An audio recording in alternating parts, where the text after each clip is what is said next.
Assalamualaikum warahmatullahi wabarakatuh. Alhamdulillah.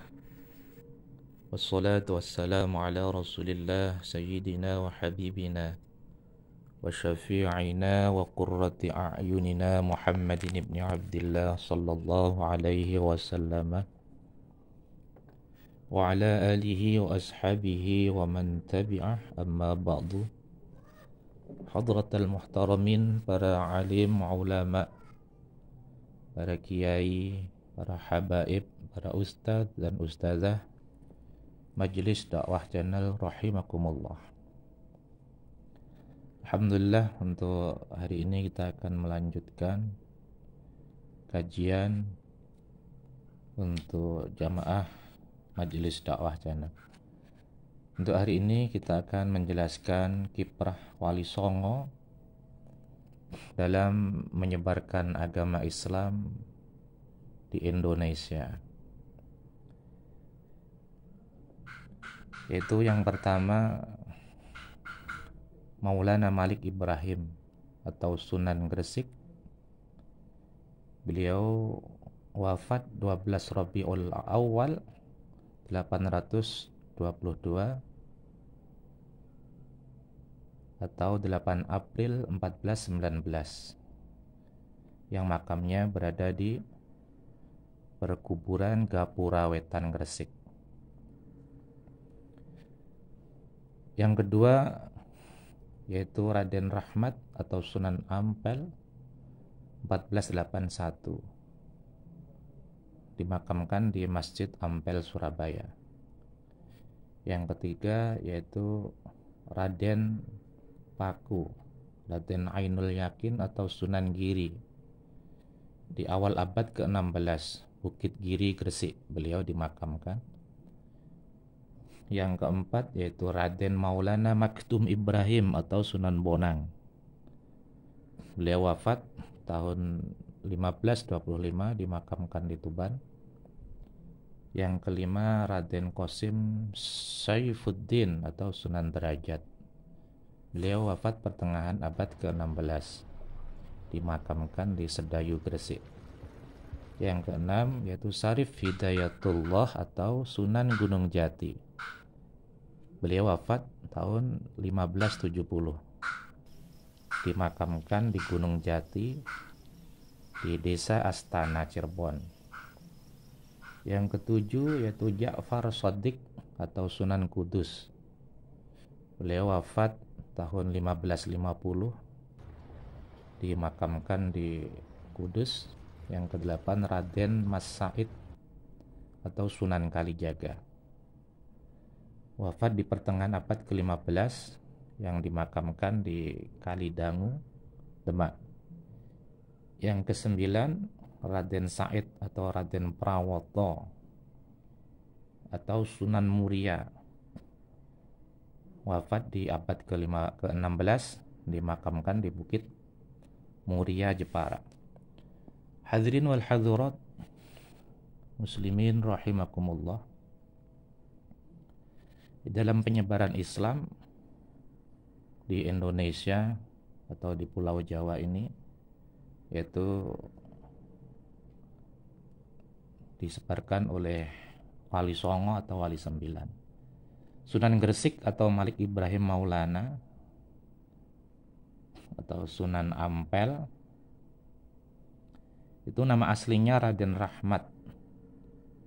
Ia adalah putra Maulana Malik Ibrahim dari istrinya yang bernama Dewi Chandrawulan. Sunan Ampel ini adalah penerus cita-cita serta perjuangan Maulana Malik Ibrahim dan terkenal sebagai perencana pertama kerajaan Islam di Jawa. Ia memulai aktivitasnya dengan mendirikan pesantren di Ampel, Denta, dekat Surabaya, sehingga ia dikenal sebagai pembina pondok pesantren pertama di Jawa Timur. Di pesantren inilah Sunan Ampel mendidik para pemuda Islam untuk menjadi tenaga dai yang akan disebar ke seluruh Jawa. Di antara pemuda yang dididik itu tercatat antara lain yaitu Raden Paku, yang kemudian terkenal dengan nama Sunan Giri, Raden Fatah yang kemudian menjadi sultan pertama Kesultanan Islam di Bintoro, Demak, Raden Makdum Ibrahim atau putra Sunan Ampel sendiri, yang kemudian dikenal dengan Sunan Bonang, Sarifuddin yang kemudian dikenal dengan Sunan Derajat, Maulana Ishak yang pernah diutus ke daerah Belambangan untuk mengislamkan rakyat di sana. Dan banyak lagi mubalik yang mempunyai andil besar dalam islamisasi di Pulau Jawa ini. Menurut Babat Diponegoro, Sunan Ampel sangat berpengaruh di kalangan istana Majapahit. Bahkan istrinya pun berasal dari kalangan istana Raden Patah, putra Prabu Brawijaya, Raja Majapahit, menjadi murid Sunan Ampel. Dekatnya Sunan Ampel dengan kalangan istana membuat penyebaran Islam di daerah kekuasaan Majapahit, khususnya di pantai utara Pulau Jawa. Tidak mendapat hambatan yang sangat berarti, bahkan mendapat izin dari penguasa kerajaan. Sunan Ampel juga tercatat sebagai perancang kerajaan Islam pertama di Pulau Jawa, dengan ibu kota di Bintoro, Demak. Dialah yang mengangkat Raden Fatah sebagai sultan pertama Demak, yang dipandang punya jasa paling besar dalam meletakkan peran-peran politik umat Islam di Nusantara ini. Di samping itu, Sunan Ampel juga ikut mendirikan Masjid Agung Demak pada tahun 1479 bersama wali-wali yang lain. Ketika mendirikan masjid tersebut, para wali mengadakan pembagian tugas. Sunan Ampel diserai tugas membuat salah satu dari saka guru, tiang kayu raksasa, yang kemudian dipasang di bagian tenggara. 3 tiang besar yang lain dikerjakan oleh Sunan Kalijaga. Untuk tiang sebelah timur laut bukan berupa tiang utuh, tetapi berupa beberapa balok yang diikat menjadi satu yang disebut saka tatal. Sunan Bonang untuk tiang sebelah barat laut, Sunan Gunung Jati untuk tiang sebelah barat daya, sementara bagian-bagian yang lain masjid dikerjakan oleh para wali yang lain. Pada awal islamisasi Pulau Jawa, Sunan Ampel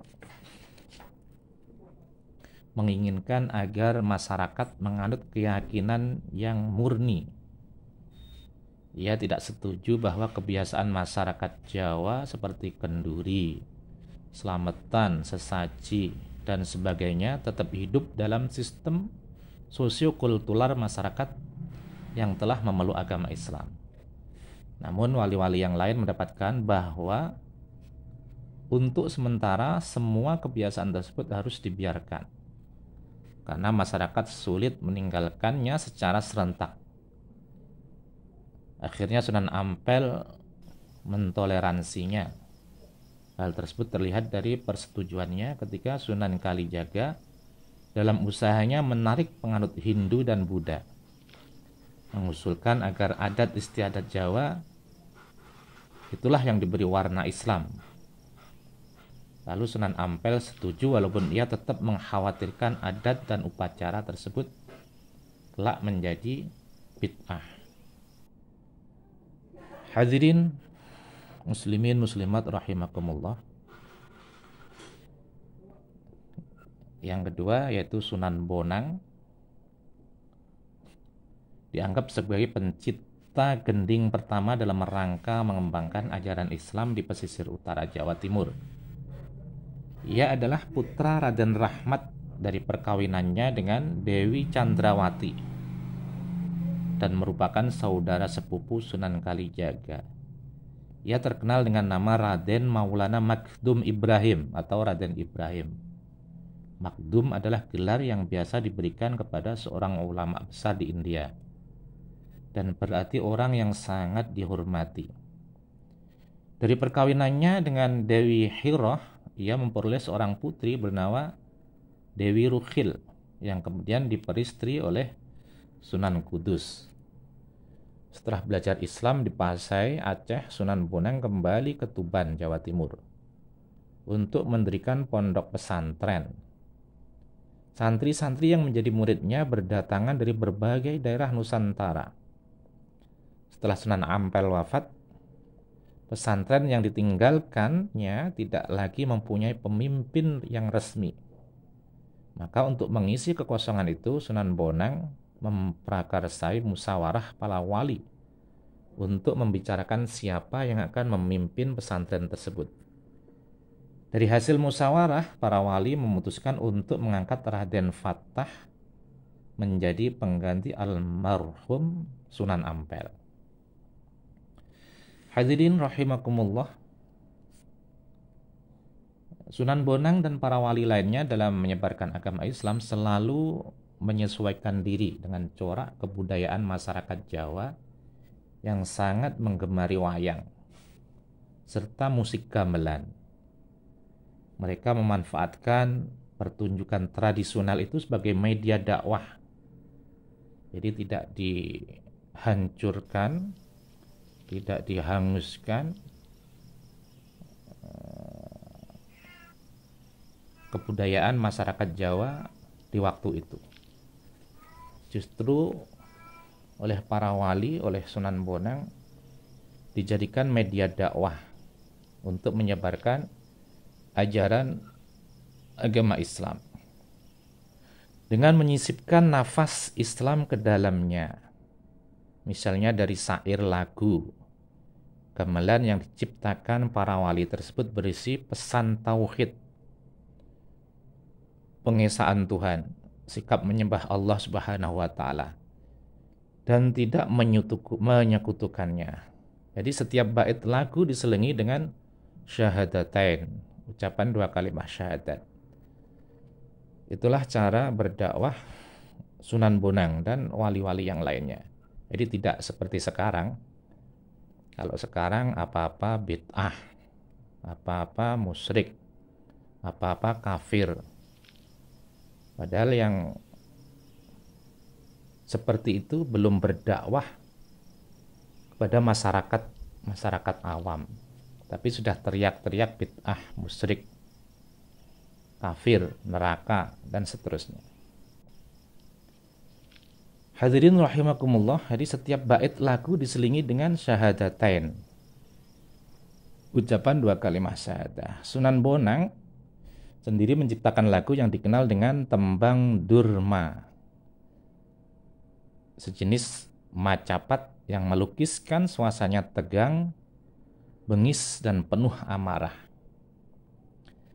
Jadi kegiatan dakwah Sunan Bonang dipusatkan di sekitar Jawa Timur, terutama di daerah Tuban, dengan basis pesantren sebagai wadah mendidik kader-kader yang akan menyebarkan agama Islam. Dalam aktivitas dakwahnya, ia mengganti nama dewa-dewa dengan nama malaikat dalam Islam, dengan maksud agar penganut Hindu dan Buddha mudah diajak masuk agama Islam.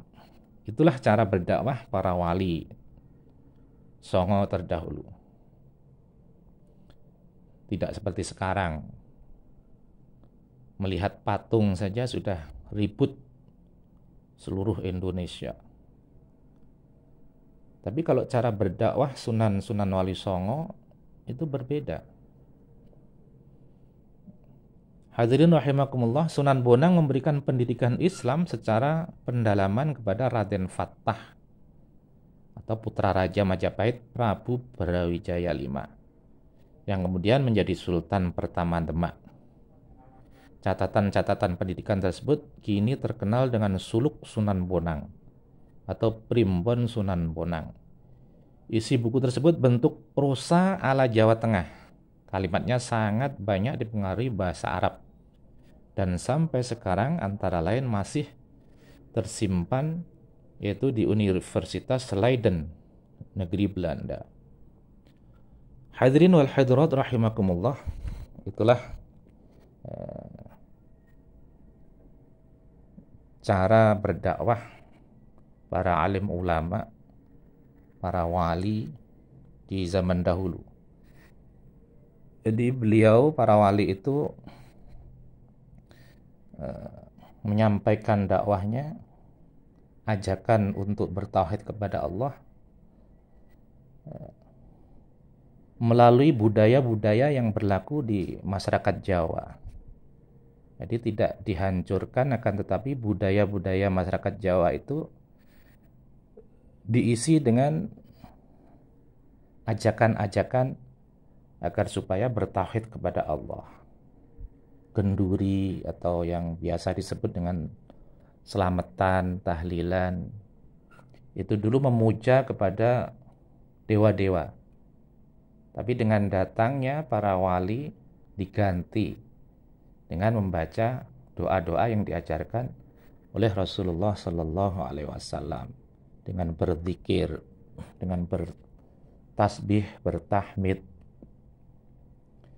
Dengan tidak terasa acaranya kenduri itu menjadi berzikir kepada Allah Subhanahu wa taala. Hadirin wal hadirat rahimakumullah. Mungkin cukup untuk hari ini tentang Wali Songo, yaitu Sunan Ampel dan Sunan Bonang. Insyaallah akan kita lanjutkan di pertemuan berikutnya, yaitu Sunan Giri dan Sunan Derajat dan Sunan Wali Jagat. Terima kasih. Assalamualaikum warahmatullahi wabarakatuh.